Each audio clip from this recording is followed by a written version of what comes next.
Sa loob ng 3 araw, 300 targets mga kapatid ang tinamaan ng Amerika dito sa Iran. No, kumbaga parang pinaulanan nila habang mas lalo namang inintensify pa ng Iran ang kanilang mga pagganti. Ito pag-usapan natin mga tol, samahan ninyo ako.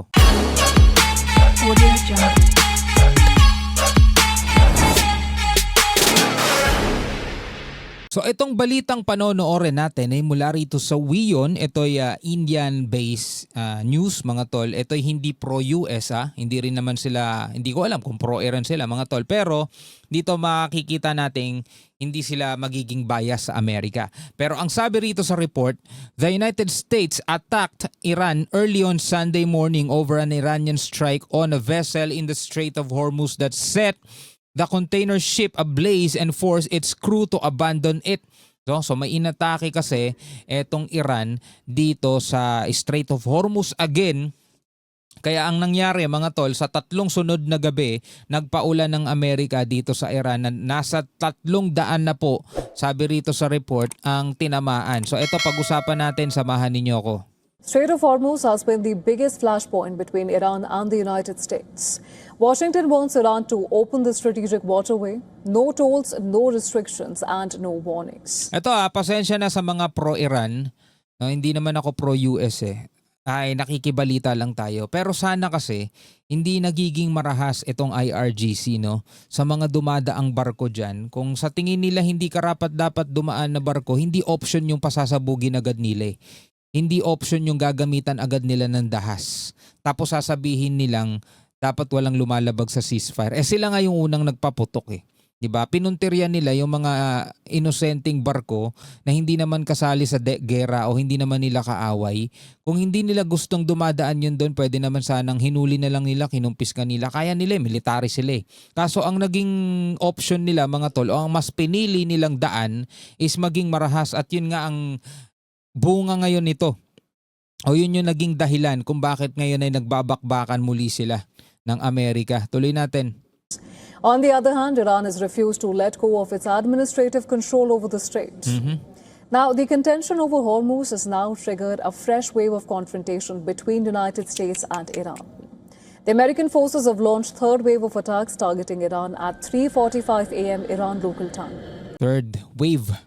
According to U.S. Central Command, American forces hit 140 Iranian military targets, which are related to its missiles and drone sites, naval capabilities, ammunition storage facilities, communication and surveillance locations. Yan yung mga bumabakbak mula sa fighter jet, mula doon sa mga missile, Tomahawk missile ata yung ginagamit nila, mula doon sa kanilang mga warships, yung mga pinapakita kanilang inilolaunch. Ito, mula sa mga warships yan. Alas 3 ng madaling araw nung pinaulanan ng Amerika etong Iran. Ammunition storage facilities, communication and surveillance locations. US hits 140 Iranian targets in latest attack. Ito yung pinaka-latest. Pero overall, sa loob ng 3 gabi, magkakasunod, is nasa 300 na ang tinatamaan nila. Ammunition facilities, imbaka ng armas nila o mga bala, mga communication tower siguro yung mga yon. Collectively, U.S. claims to have struck 300 targets inside Iran in the past 1 week. 300. The attacks were carried out in 3 waves, with each wave getting stronger in terms of number of targets hit. Iran has responded with further attacks on various countries, including Qatar, Kuwait, Bahrain, Oman, and Jordan. Yun yung mga nabanggit na yun yung mga binalikan ng Iran. Qatar, Bahrain, Kuwait, Jordan, ano pa ba yung iba? Balikan natin. Longer in terms of number of targets hit. Iran has responded with further attacks on various countries, including Qatar, Kuwait, Bahrain, Oman, and Jordan. IRGC released pati Oman and Jordan, inatake din ng Iran dahil nandoon nga yung mga US targets nila. footage of missile launchers at various locations during the latest wave of attacks.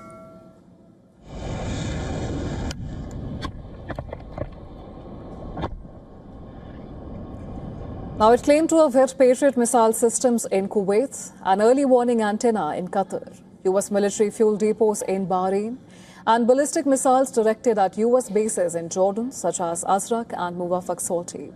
Kaso, kada umaatake sila dito sa mga US bases na to, etong mismong mga bansa na to, sila rin yung nag-i-intercept no, doon sa mga missile ng Iran. Kuwait, Qatar, Jordan, Bahrain, Oman, di ba? Yun yung mga tinatarget ng Iran dahil nga nandoon yung mga US bases. Sabi ko nga dun sa isang video ko, kung titignan natin, ang kalamangan dito ng Amerika mga tol, malayo kasi sila.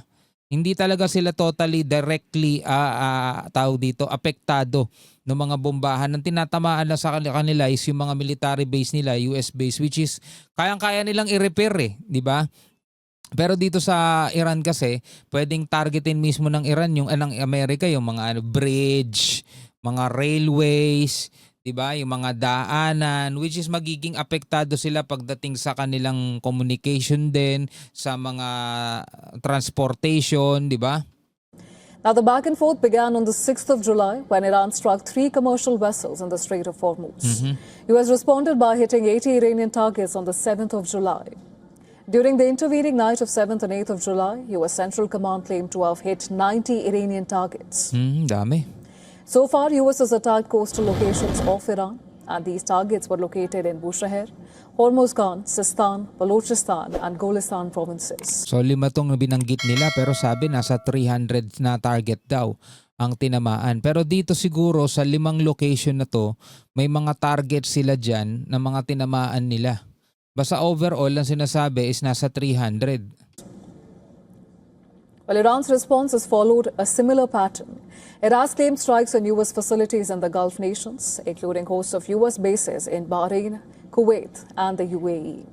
Qatar called Iranian attacks a dangerous escalation, while Sultanate of Oman has denounced the attacks. Bahrain's Interior Ministry urged citizens to remain calm, while Kuwait's armed forces said they are responding to the aerial attacks. Kaya sa mga kababayan natin na mga OFW na nabanggit dito sa nandirito sa mga nabanggit na lugar sa Oman, sa Jordan, sa Qatar, sa Kuwait, sa Bahrain. Alam ko marami tayo mga OFW rito sa 5 lugar na yan, 5 bansa na yan.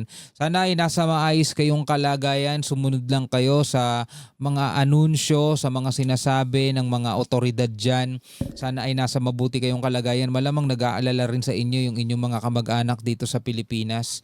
Ganun talaga lahat nadadamay kahit nga rito sa Pilipinas na malayo sa kanila nagiging apektado naman kapag ka nagtaas na yung mga presyo ng presyo ng crudo na talagang number 1 na maaapektuhan.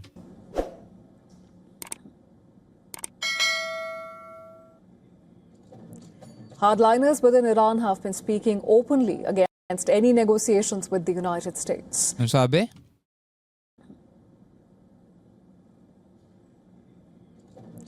Hardliners within Iran have been speaking openly against any negotiations with the United States. According to advisor of Iran's Supreme Leader Mujtaba Khamenei, the Strait of Hormuz is more important than dozens of atomic bombs. He also vowed to protect the vital waterway. Kaso mga tol, meron na nga mensahe si Mujtaba Khamenei mga tol. Ito sabi sa isang report. Hindi ko nga alam kung mga kapatid kung si Mujtaba ba talaga ang may hawak ng kanyang social media, no? Kasi mga kapatid, mula nung siya ay pumalit bilang Supreme Leader, never pa niyang ginawa yung ginagawa ng kanyang tatay na nagbi-video, nagbibigay ng mensahe. 'Di ba? Kasi halimbawa sa isang social media, for example, FB, X, yung admin mo pwedeng yun na mismo yung nagpo-post o pwedeng ibang tao yung nagpo-post kaya hindi natin sure o hindi natin sigurado kung eto ba ay totoong post o totoong sinasabi ni Ayatollah Mujtaba Khamenei kasi hanggang ngayon mga tol hindi siya lumalabas sa publiko o gumagawa man lang ng video, 'di ba? Kahit di siya lumabas sa publiko, yung video lang, video na nagsasalita siya at siya mismo yung nagsasalita na nagpapahayag ng mga ganito.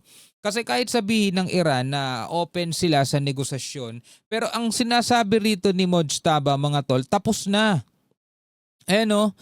Ang nais nila o ang dinedemand daw ng kanilang bansa, the vengeance is what our nation is demanding and this must definitely be done.